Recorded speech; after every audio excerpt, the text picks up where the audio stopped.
Hello, my name is Izzy and I'm a tutor on Cambly, and today you'll be learning all about gerunds. So firstly, what is a gerund? A gerund is a form of a verb that ends in ing and functions as a noun in a sentence.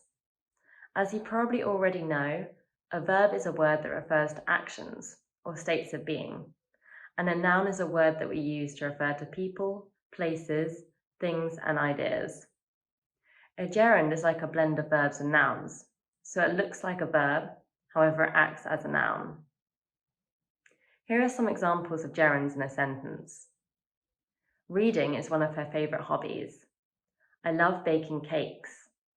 He prefers watching rather than playing sport.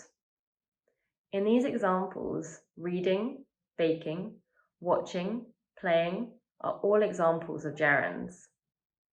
So how do we form a gerund? In order to turn a verb into a gerund, all you need to do is add ing to the base form of a verb. So read would become reading, swim becomes swimming, talk becomes talking. There are a few things we need to watch out for when forming a gerund. Unless a verb ends in ee or ie, we lose the final e in a verb before adding ing. So if we use the word take as an example, we remove the final e before we add ing to create the gerund taking. If a verb ends in ee, add ing like normal. So for example, see becomes seeing. If a verb ends in ie, we remove this and replace it with y before adding ing. So lie becomes lying. We also sometimes need to double a final consonant when making a gerund, like we do with present participles. So for instance, the gerund of swim is swimming with two M's. In general, these are the rules to follow for knowing when to double a final consonant to form a gerund.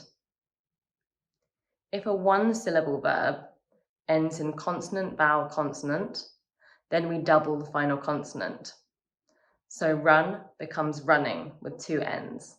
Cut becomes cutting with two T's. This rule is ignored if the verb ends in W or Y, for example, playing or sewing. For longer verbs that end in consonant, vowel, consonant, we only double the final consonant if the last syllable is stressed. For instance, refer would have a double consonant and become referring, as the last syllable is stressed. Whereas in visit, the first syllable is stressed. So when we change it to the gerund form, visiting, there is only one T. There are 5 different types of gerunds.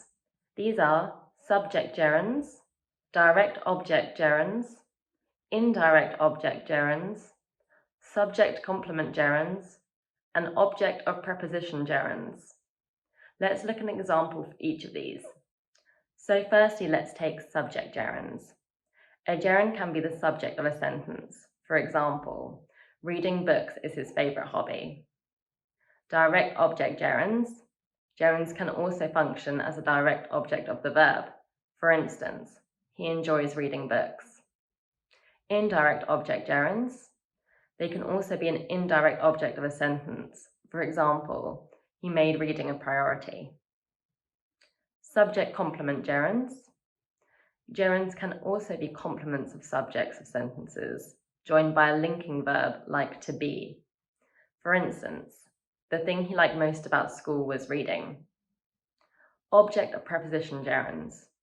This is less common, but gerunds can also be the object of a prepositional phrase, like the modifiers besides or between.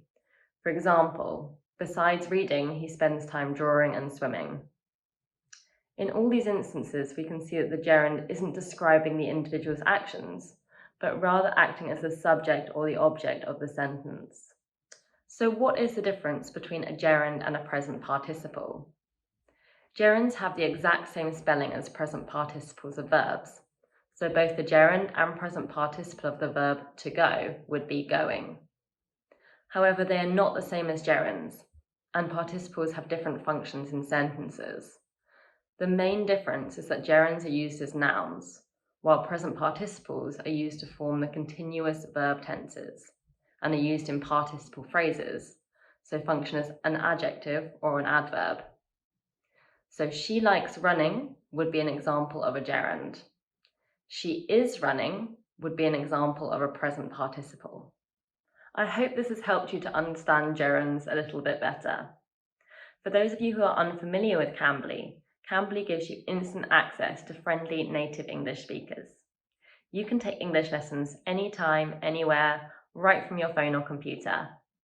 Schedule your next lesson with me using the link below, and thank you so much for watching. Bye!